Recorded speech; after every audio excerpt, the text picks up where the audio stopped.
that.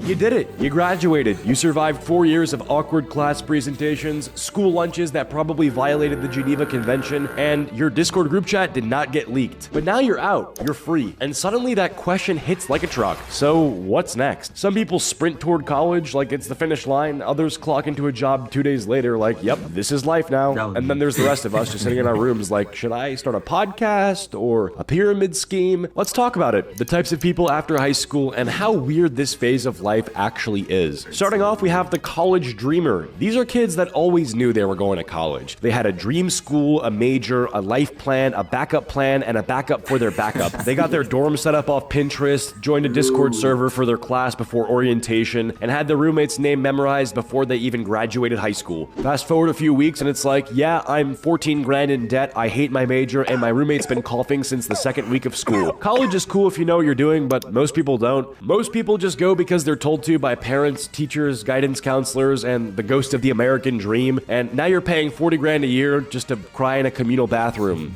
Fun times. Then there's the people who skip college and go straight into the workforce. They start working warehouse jobs, retail, construction, whatever gets the bills paid. They're making money, stacking checks, and eating out every night because they still live at home and only have 3 bills. At first it sounds smart. You're making money right away, no student loans hanging over your head, and your weekends are free if you're lucky. You start thinking, hey, this might actually be a better path. But then the reality sets in. The hours are long, the pay isn't as life-changing as you thought, you're constantly tired physically and mentally, you go home drained, you wake up drained, and every day starts blurring together. You're surrounded by people twice your age who have been there since before you were even born, and they'll say things like, it's not great, but it's a job, or at least it's stable. They're not chasing anything, they're just surviving, and then that's when it hits you. This isn't a launch pad, this is where people stay, because they don't have time, energy, or options left to go anywhere else. It becomes routine. Wake up, commute, work, home, sleep. Do that for the rest of your life, with maybe 2 weeks off per year if your boss approves the PTO. And for a lot of people, the scariest part isn't even the job itself. It's the idea that you could blink and suddenly be like 40, still there, still stuck, wondering what your life could have been if you'd done something else. Then there's that person, the one who said, I'm taking a gap year. Not because they couldn't go to college, not because they had a plan, but because they needed to find themselves, to travel, to breathe, to experience the world. You ask them where they're going and they'll hit you with, I'm thinking Europe or maybe Southeast Asia, you know, go off the grid for a bit. 6 months later, they haven't gone further than the local Taco Bell. They wake up at 2 p.m., scroll TikTok for 3 hours, and then tweet something deep like healing isn't linear. Their idea of working on themselves is watching 3-hour video essays on YouTube about movies they've never seen. They downloaded Duolingo to learn French but stopped after bonjour. They keep saying they're gonna start a clothing brand,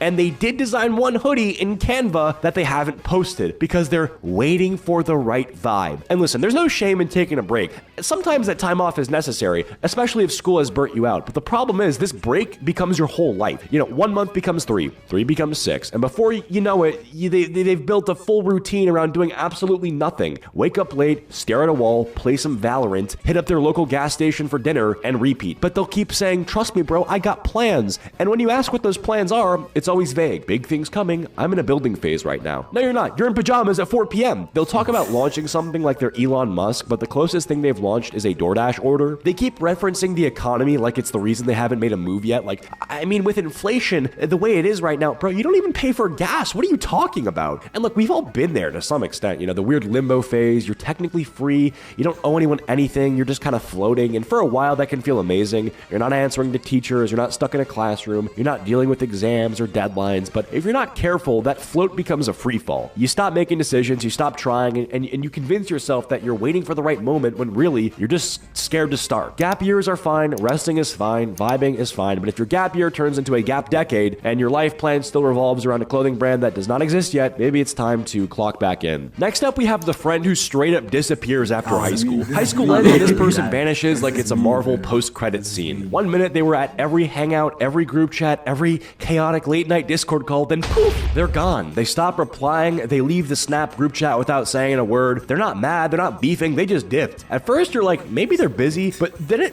weeks turn into months, birthdays go by, inside jokes get forgotten. And the next time you think of them is because Instagram reminded you with one of those weird people you may know stories where they're standing in front of a Jeep with a quote like, only forward from here. Then one day out of nowhere, you run into them. Target, gas station, Taco Bell, doesn't matter. And it's the weirdest interaction of your life. Oh my God, how have you been? Good, I'm just working a lot, grinding. Yeah, grinding what? No one knows. You're half expecting them to tell you they're a freelance monk or something. And the thing is, they're not weird or rude or distant when you see them again. They're chill, they're polite. It's like catching up with a coworker you forgot you used to be best friends with. You part ways with some, awkward let's hang soon energy, knowing damn well it's never happening. And it's not a bad thing really. It's just what happens. People drift, they move towns, they get new jobs, new circles, new priorities. But it still hits you sideways when someone who was in your life every single day just becomes a memory. You start realizing how many friendships were based on proximity, not purpose. Y'all weren't soulmates, y'all just sat next to each other in biology for 4 years. And it's weird because when it happens, you think you did something wrong. Like, did I say something? Did I forget to reply to something important? No, they're just on a different path now, and that's okay. It still stings, but it's okay. Eventually, you'll be that person to someone else too. You'll vanish from their life, pop up months later. Yo, it's been a minute, DM with no explanation. And that's just how life moves after high school,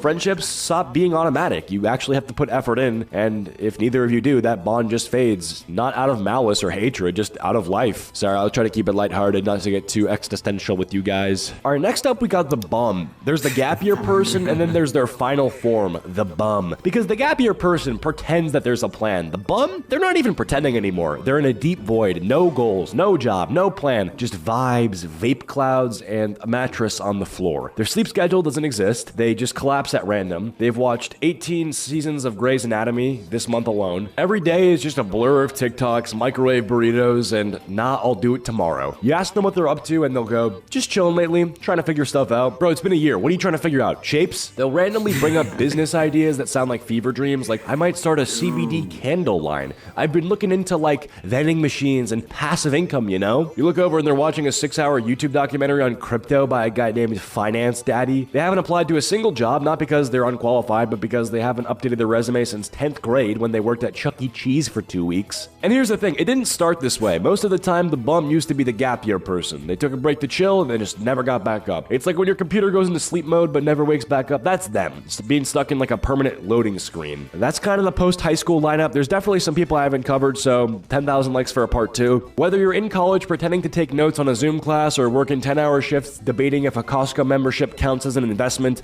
you're not alone. None of us know what we're doing, and the ones that do, they're probably faking it better than the rest of us. Everyone moves at their own pace. Some people jump ahead and crash. Some fall behind and catch up later. Some disappear and come back with a beard and a business. But no matter where you're at, just don't get stuck. Don't let temporary become forever. Don't let comfort become your cage. And definitely don't convince yourself that burnout means you're just mature. That's not maturity. That's just poor hygiene and caffeine addiction. So take your time, take a nap, take a risk, but whatever you do, don't take advice from that one guy selling a $97 course on how to escape the Matrix. Okay, goodbye.